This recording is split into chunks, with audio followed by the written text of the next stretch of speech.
लगता है।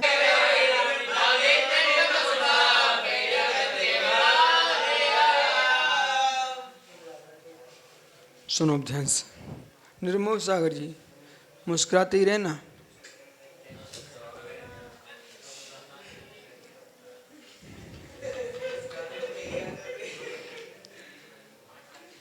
अब माना कि अवक्ष नहीं है, भक्ष है, ठीक है, और अल्प और भी नहीं, बहुत फल दे रही है, फिर भी अवक्ष है, इसे भी जानिए।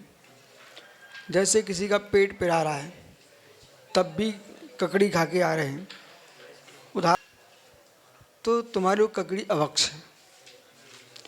जिनका श्वास खराब जुकाम हो रहा है तब भी रस पी के आ रहे हो, तुम्हारे लिए अवक्ष है। बुखार है और घी पी के आ रहे हो, तुम्हारे लिए अवक्ष है। जो वस्तु तुम्हारे लिए अनिष्टकारी है सुयस, वो अवक्ष है। अवक्ष है मतलब शाम को तुमने भरपेट खा भी लिया और रात भर लोटन लिए घूमते रहे, ताकत कहाँ बची?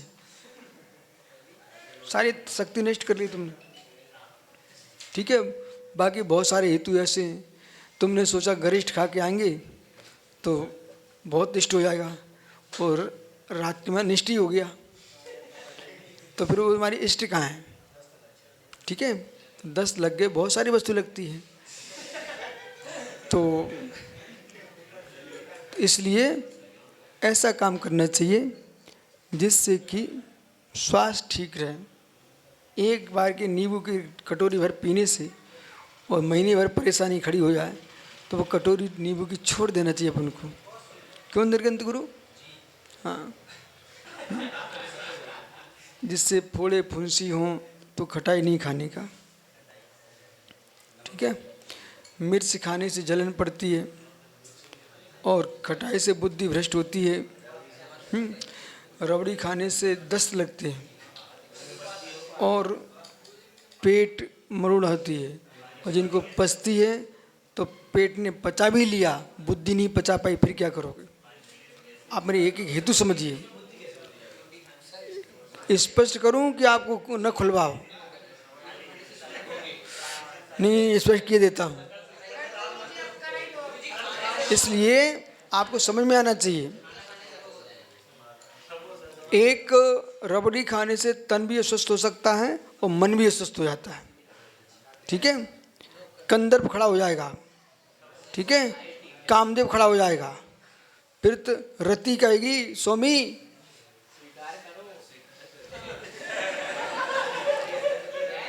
इसलिए विषय समझिए, विषय साधन फल। इसलिए आचार्य महाराज क्या लिख रहे हैं उसे समझो आप। यदि निष्ठम तदवृत्ते दीक्षानुपसे विमेदपि जहियात् अभिसंधिकृता वृत्तिर् विषययोगादियो व्रतं भवति।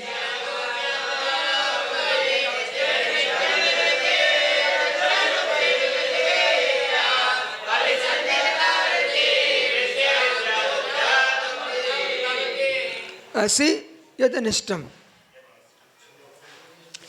यदि किसी व्यक्ति कोई वस्तु अनिष्टकारी है, वो मुनिराज जैसे मुनिराज की पराधीनचर्या परगर जहाँ मांगत का चुनाए, ठीक है। अब मुनि महाराज और शिशु और पशु, 3 पद ध्यान दीजिए, सुनोगे क्या? मुनि महाराज, मुनि, शिशु, पशु, इन 3 के लिए मालिक को ध्यान रखना चाहिए। साधु परमेष्टि उनके लिए, शिशु के लिए, पशु के लिए। पशु बेचारा पशु है, अस्वस्थ हो जाए, क्या पराधीन है, तुम क्या खिला रहे हो, तो वही खिलाना चाहिए जिससे पशु स्वस्थ रहे। अच्छी बैल है तो मेहनत कर पाए, और गाय भैंस तो दूध दे पाए, ठीक है। पशु तुम पालन कर रहे हो तो पशु का ध्यान रखिए। ऐसे शिशु, जो शिशु है वो तो बच्चा बेचारा छोटा सा है, उसको तो माँ को ही ध्यान रखना है क्या पत्तिकारी है। माँ का जीवन कितना महत्वपूर्ण होता है, कितना महत्वपूर्ण है कि स्वयं का जीवन जी रही है, परिवार के लिए बच्चे को पालन कर रही है और क्षण क्षण में ध्यान रखे कब पानी पिलाना है, कब उसको लघुशंक का ले जाना है, कब सोच कराना है, कब उसको दूध पिलाना है, कब भोजन कराना है। हर क्रिया माँ को मनुष्य नहीं धन्य हो। चिड़िया हो तो अपने बच्चे को चुनाव देती है, ठीक है ना। गाय भैंस अपने बच्चे को दूध पिलाती है। हर माँ अपने बच्चे का ध्यान रखती है, ठीक है। पर बेटों को चाहिए कि जिस माँ ने इतना ध्यान रखा है तुमको भी माँ का ध्यान रखना चाहिए। अब माँ समझ रहे ना। तो पशु का पालन, शिशु का पालन, महात्मा का पालन। तो महात्मा भी पराधीन है।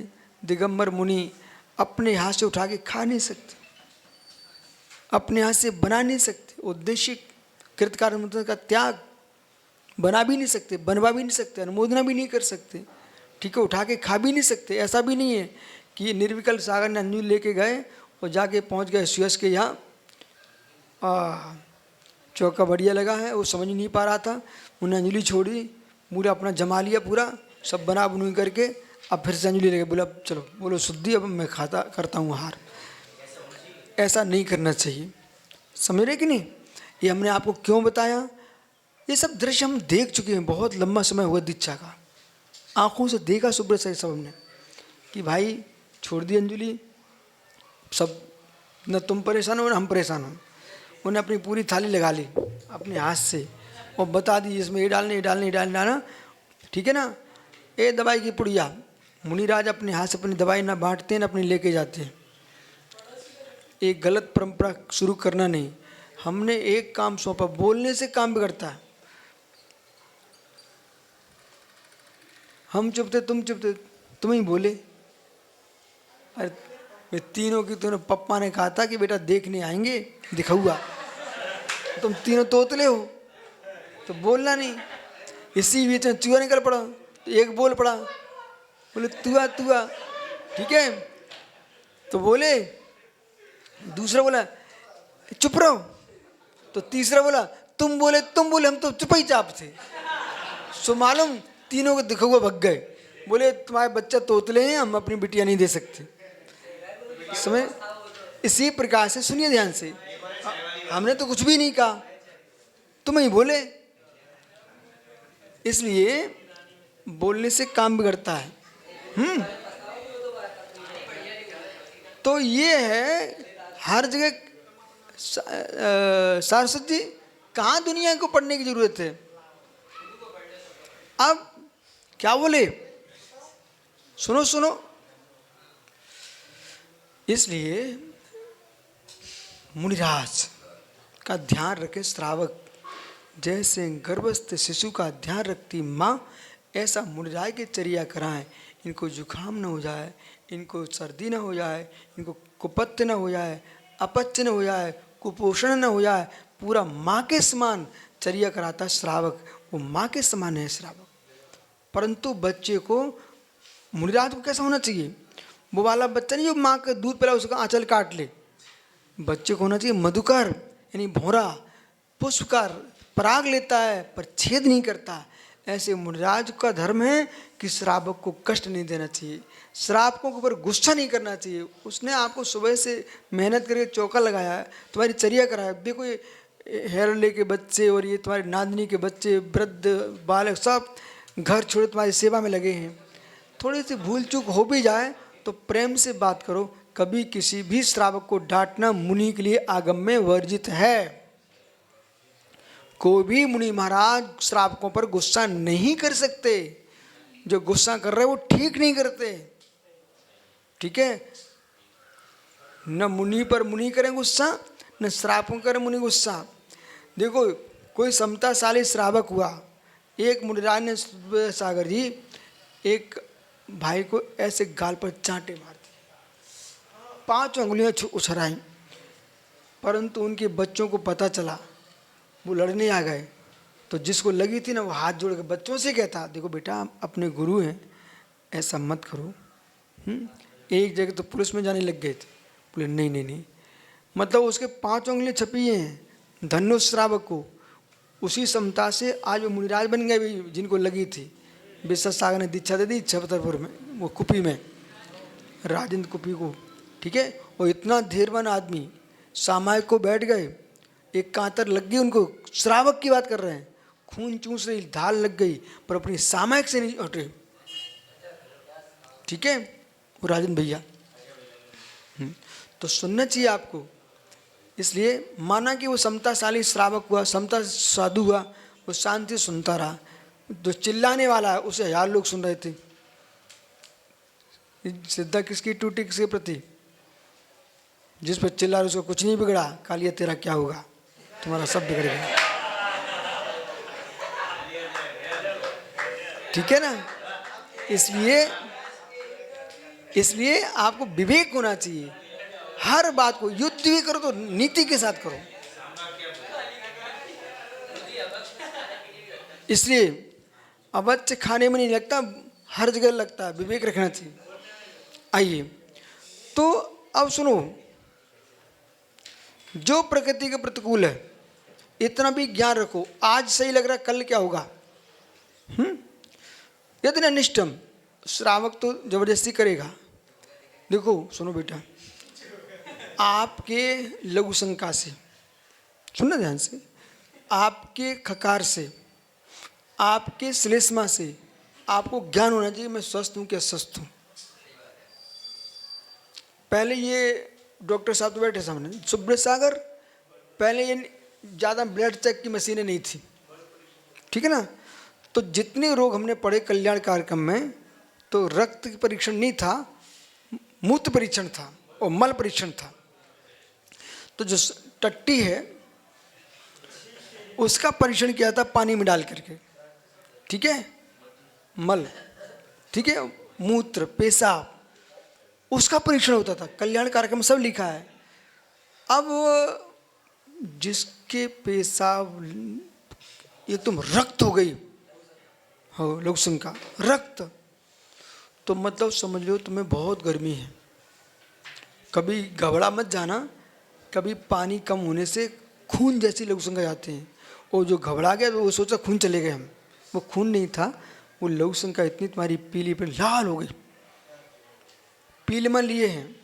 और बकरी ना, बकरी जैसी गंध है, तुम समझ लो तुम्हें बड़ा रोग हो चुका है। अब तुम जागृत हो जाओ, तुरंत ही कोई वैद्य से मिलो आप। लघु शंका में गंध आती है कैसी, बकरी जैसी, दूर खड़ा ना बकरा तो गंध मारता, ऐसे लघु शंका में आने लगती है। तो वहाँ आपको जागृत रहना चाहिए। तो सफ़ेद लघु शंका जा रहे हो, तुरंत जा रहे हो और तुम स्वस्थ हो, कोई गंध नहीं आ रही, और गंध आ रही है तो तुम समझ लो गड़बड़ है। और जिसका एक ही साथ लघु शंका, शुक्र और मल एक साथ निकल पड़े, बस तुम समझ लो तुम 3 दिन के या 1 दिन के मेहमान हो। बोलो डॉक्टर साहब, बराबर 1 दिन के या 3 दिन के मेहमान हो। जितना जो कुछ करना कर लो, भगवान का भजन कर लो।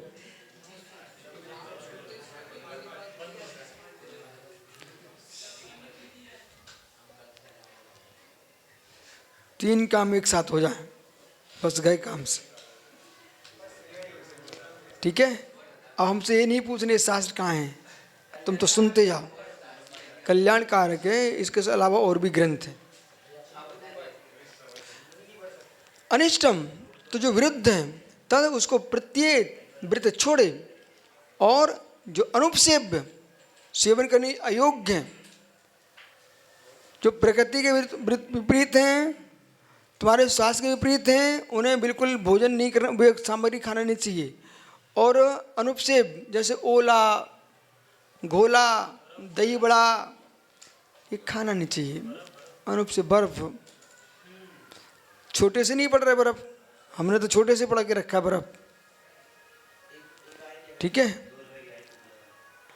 आप लोग पढ़े हैं सारस्वत जी, क्या कर रही है? क्या आपने पहला भाग नहीं पढ़ा? उसमें बर्फ लिखा कि नहीं लिखा? ओला तो अलग है, बर्फ अलग है। आइए, सेवन करने अयोग्य है, तदपि उसको भी जहिया छोड़ देवे। क्यों? योगा सेवन करने योग्य। विषयात 5 इंद्रिय विषयों को अभिसंधिकृता प्रतिज्ञा किया गया। भले सेवन करने योग्य, जो सेवन करने फिर भी अपने इंद्रियों की जीतने के लिए, संयम बढ़ाने के लिए जो बुद्धिपूर्वक त्याग किया तो उसी का नाम व्रत है। खा नहीं रहे हो, छोड़ा भी नहीं है बुद्धिपूर्वक, वो व्रत नहीं कहलाएगा। अब से जो बुद्धिपूर्वक छोड़ा उसी का नाम व्रत है। ठीक है, शेष आगे विचार करेंगे।